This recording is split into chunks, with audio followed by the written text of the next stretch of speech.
are one chill dog. This is Fritz, and this is Fritz's roadmap to success. And you can see he's a basket case. I'm just kidding. He's a very well-behaved dog. His only real problem is a little bit of confidence and some separation anxiety. Let's put you in a better, more comfortable position. But he's warmed up to me really well. Some people he doesn't. He was very relaxed. He was laying on his back. So if you have friends that he seems a little bit aloof or a little bit hesitant around, just tell them, hey, be aloof. Give him some space. Wait for him to come to you. A lot of us, we want to go and pet the dog and show our friend, look, your dog likes me. I'm a good person. And the shedding doesn't bother me at all. So there's pressure, and then we do that, but anything our dog is doing when we pet it is what we're specifically amplifying or reinforcing. So if you have a nervous dog and you pet it, or your guests do that, and he's nervous when they arrive and they start petting him, he'll make him slightly more nervous. I like that nose in the air, buddy. We love that. Okay, so we talked about at the beginning, the guardian already had some rules. She's done some research, and she's already started him on his path. And she was kind of beating herself up a little bit. Please don't, because you didn't know that some of these things were issues. That's why you hire somebody like me to come in. So now that you know, if you continue doing it, then yeah, that's on your tab. But if you didn't know about this stuff before, you weren't doing these things intentionally. And so just give yourself a break and just start working on moving forward. So we talked about incorporating a couple rules. He's got some rules. He normally is not up here because he can't get up here himself. He was a street dog and he had some leg issues, and so he can't get up here on the bed, and actually it makes him a little bit nervous at times. So if you do see him, I came up here in the shot, and he likes getting petted more than anything else. But if you do notice any activities make him anxious, don't force him to be subjected to it. A lot of times we feel bad, but my dog's really nice and you want to pet him? Sure, pet him and hold still. Well, then we're telling the dog, yeah, you can't trust me because I'm not going to listen to you. So we want him to be very confident in his handler or his guardian, knowing that they're not going to put me in a position that I'm not prepared for. So when we start talking, we'll start in the opposite order. Instead of talking about rules, the guardian mentioned that he has developed a little bit of leash aggression. Dogs have what is called a fight or flight response. So they're programmed to either run towards something or run away from it. And so if we keep them on the leash, that often prevents them from running away from it. But they also communicate through movement. So the analogy I use is, imagine if it would be like, what it'd be like if I said, tell me about your day today, but don't use any 5-letter words. You could certainly do it, but it would be a very frustrating way to communicate. And that's the same thing for dogs. Now dogs, a lot of times they act tough because they want to make the other dog move away. Well, yes, I know. The other option for that is for us to move ourselves away. And a lot of times we're on our leash, where our dog tells us that. We're walking down the street, we're walking towards another dog, your dog starts lingering behind and pulling on the leash from backwards, and you're like, come on, stop being a pain in the butt. And our mind, we're walking next to that dog, we're not even going to interact with that dog. And your dog's like, you're leading me straight to doom. I'm telling you I'm afraid, you're not listening to me, so now I have to make this situation better myself. So I'm either going to pull and try to go that way, or if I can't move my flight mode, I'm going to start acting really aggressive towards other dogs. Now he's also fine if he gets to sniff the other dog first. Now you can achieve that by just simply having some high-value training treats and holding it here, letting the dog chew it, and then leading your dog up to its butt and letting him sniff, as long as the other dog's okay with that. Now whoever gets sniffed first is more subordinate. So don't do that if you have a situation where the other doesn't want to do that, because then you might create a fight. But one of the things you could do with him is the same sort of thing. Now for him, I normally do this where I'm holding a treat and they're chewing the treat and we lead the other dog up. Make sure the other dog is trustworthy. It's not going to nip him because that will make it worse. Very nice, relaxed dog that doesn't know that he doesn't know that you know through one of your friends that dog has a good demeanor. And then basically you're sitting here hitting the dog facing this way and you're standing right over here petting him while somebody leads the other dog up. And at first, a sniff and walk away. Just a very quick sniff. He'll feel it, and he'll hear it, and he'll want to turn. The idea is you want to keep his attention here, and you give him attention while something is happening. Remember, anything your dog is doing when you pet it is what you're amplifying. So being sniffed is a great way to get petting, and he really likes getting petted. So if you go really slow and you have good dogs that are coming up that are not aggressive, they're not doing it too exuberantly, they're coming up a quick sniff, and then they walk away. And then you have them walk maybe a 10-foot circle. And then come back and you start scratching him again. And he comes and sniffs, and maybe a couple of them at 1 second. Then maybe he tries one for 2 seconds, and then for 3 seconds. So what we're doing is helping him practice having other dogs sniff him with nothing bad happening, and actually something good was happening. But we did it at a level that he is able to handle. A lot of us put our dogs in situations that they're not prepared for, and they're not capable of dealing with. And then just like us, if I put somebody that works for me in a situation they're not prepared for, that's going to stress them out. They're not going to perform very well. They're not going to want to do that activity again in the future. Same sort of thing is going to happen with the dog.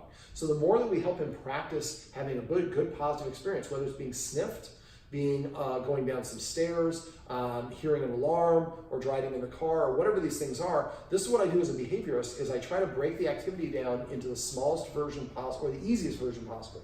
Then I help the dog practice each individual step one at a time.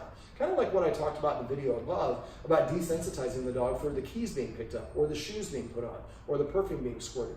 So if we help the dog practice those things one at a time without us leaving and nothing else happens, after a while it's like, yeah, perfume gets squirted. Doesn't mean the end of the world.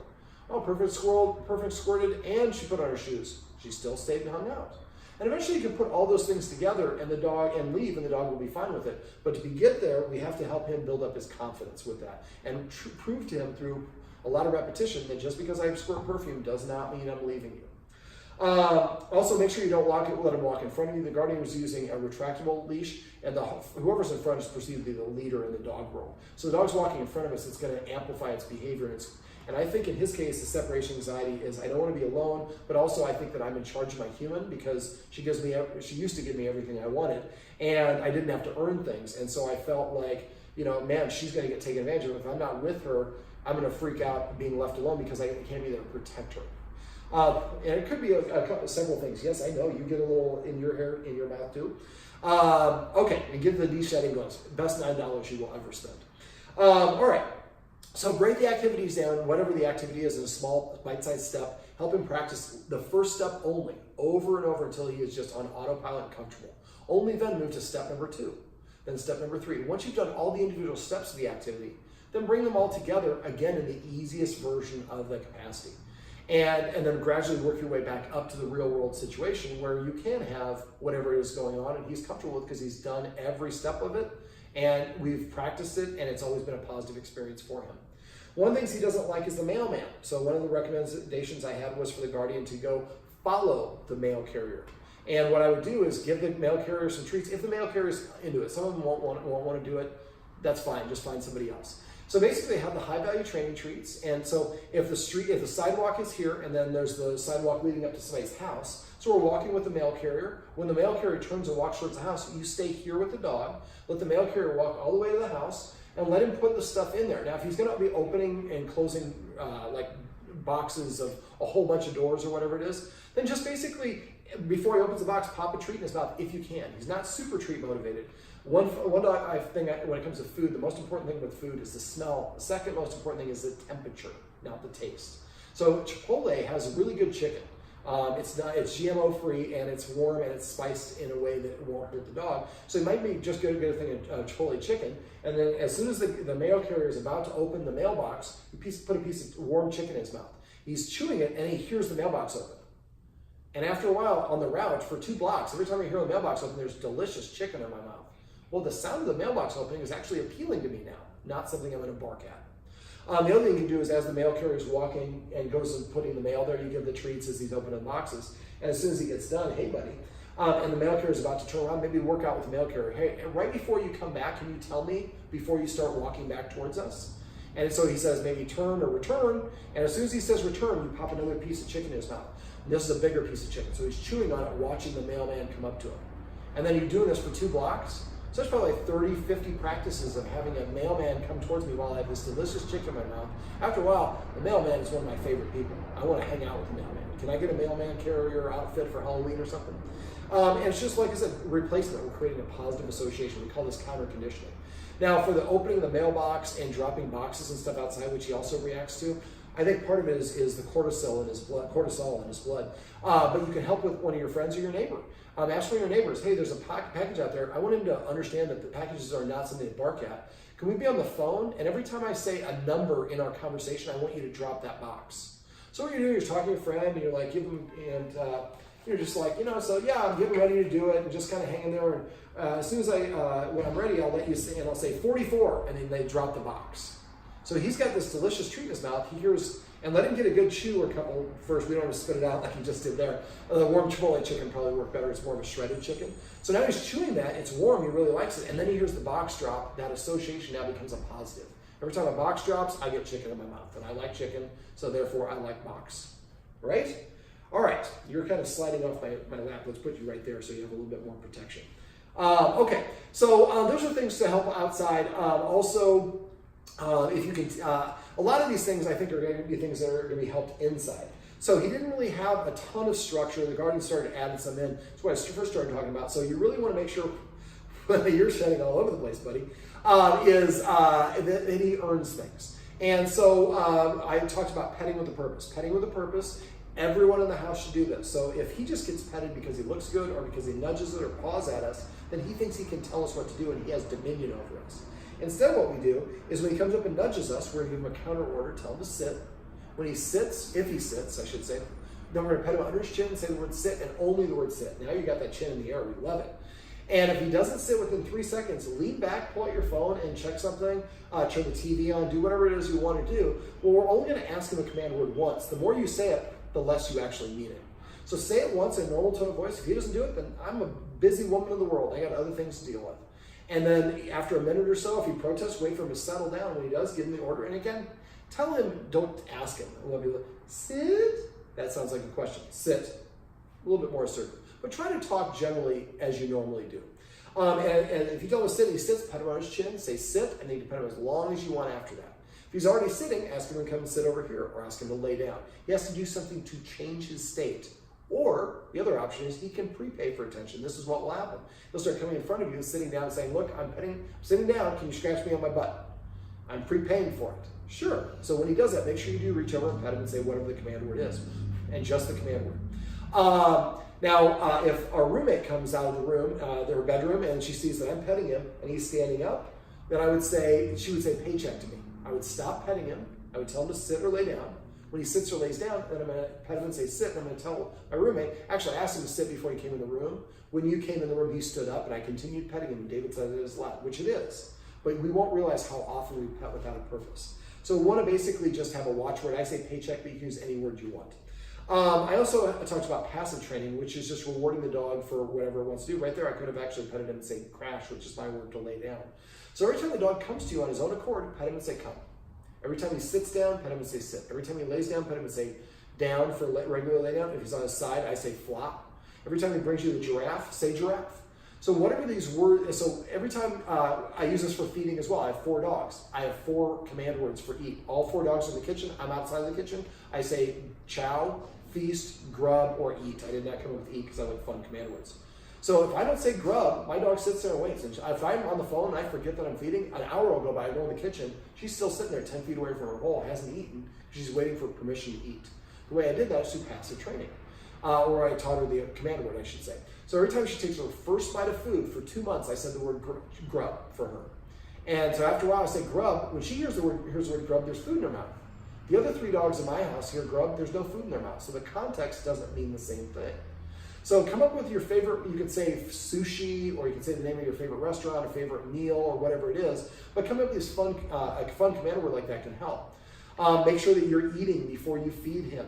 All it has to be is 5 bites of a chip or cracker, something crunchy preferably, but anything. Just, it can't be a smoothie or coffee, they don't understand that. And then give him permission to eat. And if he goes over and sniffs his bowl and doesn't eat, as soon as he walks more than 2 squares away in your kitchen, pick up the bowl, dump the food out, and then put the empty bowl back down. He doesn't get fed again until the next meal. If it goes longer than 3 days, call me, but most dogs within a day or 2, hunger becomes your ally, something the dog starts eating for you when you offer it. But that way it gives you dominion over the food. It helps the dog see you as a leadership role because dogs eating is the most important activity they participate in. Also, other rules. Normally we'd be breaking one, but he's not allowed in the furniture anyways. He just can't get up. But every time he goes to the dog bed, come up with a name like Venice or Paris or whatever you want to call it. Every time he goes there, just say Paris. After a while, you say Paris, and he'll go to the dog bed on command. Yes, you want to go to Paris? Okay, so I'm trying to think of the other rules that we went over. So for eating, make sure you're eating first. Don't let him or any of the dogs be within 7 feet of you when you're eating food. And since there are other dogs in the house, it would be best if all the dogs stayed off the furniture. Otherwise, that can create a little bit of a problem where he's like, why did they get something I don't have? It's jealousy and that sort of thing. Let me see. When a human is eating, then none of the dogs should be within 7 feet of the humans. If the humans are preparing food, the dogs should not be allowed in the kitchen. They're at the table. They shouldn't be within 7 feet of the table. So we want the boundaries there so the dog practices not invading personal space because it knows that's the rule, and that helps it develop basically self-control, and that's a confidence and that's a skill that he's going to need for his separation anxiety. Let me see, other rules: you have to sit at the door. Go to the door and say sit once. If he doesn't sit within 3 seconds, walk away, wait 1 minute, then go back to the door and tell him one time again. Sit. If he doesn't sit, then walk away this time for 2 minutes, then for 4 minutes, then for 8 minutes. Keep doubling the length of time until eventually when you tell him to sit, he sits immediately. And because you're going to be petting with a purpose, he's going to start doing it a lot faster. And that also, the nice benefit of that is that's going to give him a nice boost of self-esteem and confidence because he's earning those affections as opposed to giving them for no reason. And we're going to stop petting him when he's nervous or anxious because obviously it's amplifying him. Going back to the door, if I go to the door and I tell him to sit once, he doesn't sit, I walk away for 1 minute. Next time I walk away for 2 minutes, then I walk away for 4 minutes, then 8 minutes. Keep doubling the length of time. And as soon as he goes over there and sits, get up and walk over there, let him down, let him out, or put the leash on. When you go over there, the idea would be he goes and sits to tell you he'd like to go outside. Let me see, what else do we go over? I'd like to have the guardian teaching him new tricks or commands. Now, if you go to doggoneproblems.com and click on dog training tips, I have a whole bunch of training videos that I've got there that I've done just like this one, well, the one above, more like it. And so you can search for circles, like he gets humped a lot at the dog park, and that might be partially the reason that he's reacting to other dogs. So we teach him to do a circle, I call it hurricane. That's a real easy command for him to learn. And then when he starts getting humped, you say hurricane, and he spins, the other dog gets disengaged. The other dog will try to do it 2 or 3 more times. Sorry about that, buddy. And then after about 3 or 4 times, the dog's like, I'm looking for another dog that's easier to hump. And so now he's got it now, and after a while, the dog will start offering that behavior on his own. Now he has a way of dealing with this, saying, I don't want you to hump me, which you would think that all dogs would know that, but the other dog's like, I don't care, I want to hump you. Well, you're too hard to hump, so I'm going to find another dog to mount. Let me see, what else? So go to YouTube. All these dog trainers want to be Cesar Millan. So they put all these videos up on YouTube for free. And if you don't have the video on my website, let me know. Just make sure they're positive. If it involves punishment of any kind, that's probably somebody we don't want to follow. Send me video links, and I'm happy to look at anything you want to teach him. But if you can try to teach him, I set a goal to try to teach him 1 new trick or command a week. And if you try to do that for 2 months, at the end of the 2 months, he has now 8 or 10 new commands. Wow, that's going to really boost his self-esteem, which will have a dramatic impact on some of the other problems he's having. He's a great dog in every capacity except for really separation anxiety, and that is a lot of it insecurity. So the more confidence we can build in him, the better prepared we are for him. It also gives you a lot of different ways to distract him. If he starts getting focused on the other dog, you say circles as you're walking. Now he's thinking about circles as opposed to focusing on the other dog that he thinks is going to do something wrong, right?